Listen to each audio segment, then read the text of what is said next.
Hello, and thank you for watching why you should never make extra payments to your mortgage. Now, you might think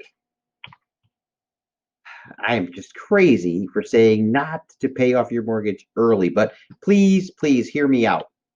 Don't get me wrong, I hate paying interest on debt just as much as the next guy, but let me share this one important, often overlooked idea about mortgage debt with you that most people miss before it is too late. Let's say I bought a this beautiful home, and let's say I took out a mortgage on this home for 250,000, which was the entire price of the home. I didn't put any down payment.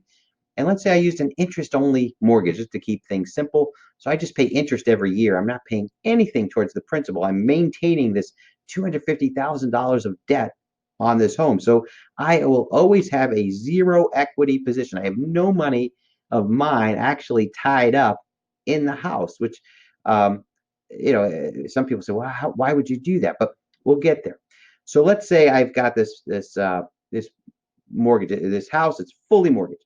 You bought the same home, and you bought a home. It's not the exact same home. It's a couple of doors down, but it looks the same. Maybe the same builder, same neighborhood, and it also is worth $250,000. But you say, "Hey, Tony, you're crazy. I don't want any debt. I don't want to pay interest. I'm going to pay that off completely. I'm going to have it fully paid off. I'm going to take some. I have some savings, and I'm going to take it all, and I'm going to put it into the house. Okay, so I'm going to have $250,000 of equity sitting in that home. Okay, now 10 years go by. Both houses hopefully have gone up in value over time. In fact, in this case, they've both gone up by about $50,000 of appreciation or additional equity in the home. Now, question, did that house that was fully paid off earn any extra equity for having the house paid off? Or do we both now own $300,000 homes? Yeah, the answer is we both own $300,000 homes, right? And if that's the case, wouldn't I have earned then the same $50,000 of appreciation without having any of my money actually tied up in the home? Yeah, I would have.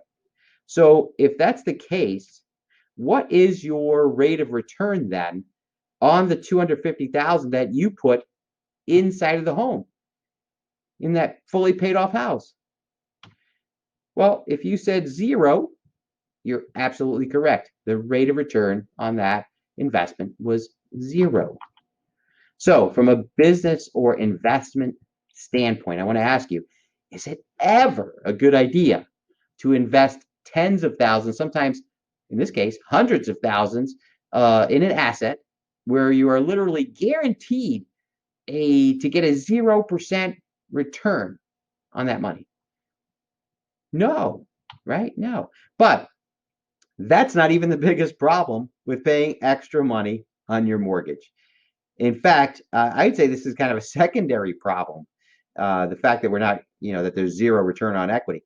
The other problem is even a bigger problem. Let's take a look at it together.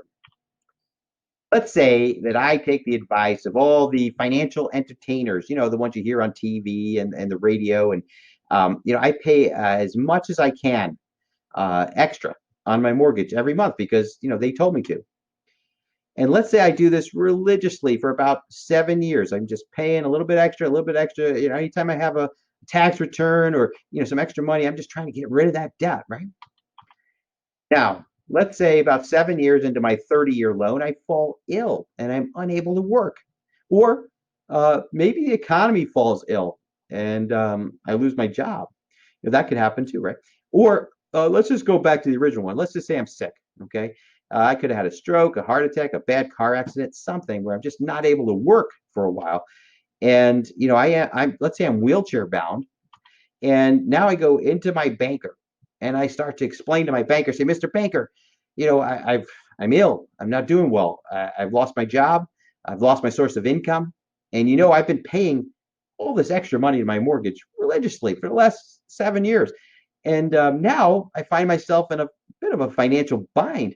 What I'd like to do is renegotiate this mortgage, and I'd like to maybe borrow some of that money back out just to help me make payments, just so I can stay afloat. Because eventually I'll be back on my feet and I'll be able to pay this normally again. But for right now, for the next year or two, there's no way. I'm just not going to be able to. So, what is the banker going to say back to me every single time? What is he going to say back to me?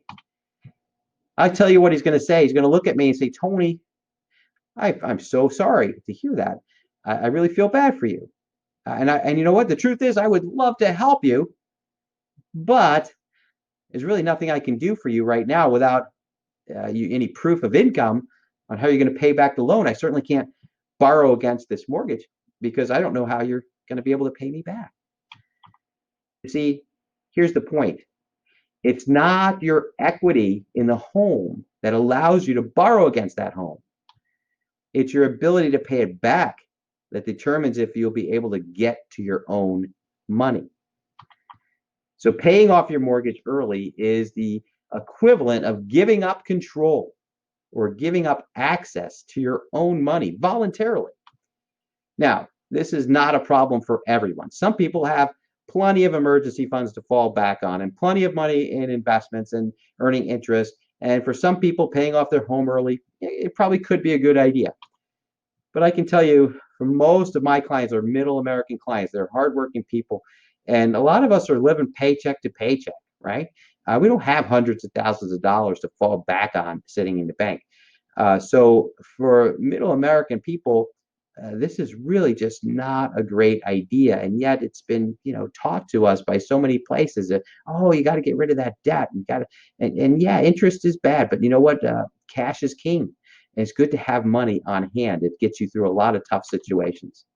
So if you found this video helpful and you're getting near to retirement, please make sure you watch my free retirement video on how to avoid going broke in retirement while securing your nest egg. You can find this video on my website at financialadvisorrockfordillinois.com, or just look for a link somewhere near this video. There should be a link to it. And it's really a very educational video. It talks to you about other risks that are involved in retirement that you need to be aware of that a lot of people are not talking about. Even other financial advisors are not talking about. So if you're getting close to retirement, you need to watch this video. So I'll tell you what, check that out today. It's free to watch. And let me know what you think. And if you have any questions, as always, you can always reach out and we can set up a time to chat. And thanks again for watching our video. And we hope you found this information valuable. Go watch the other video now. Have a great day.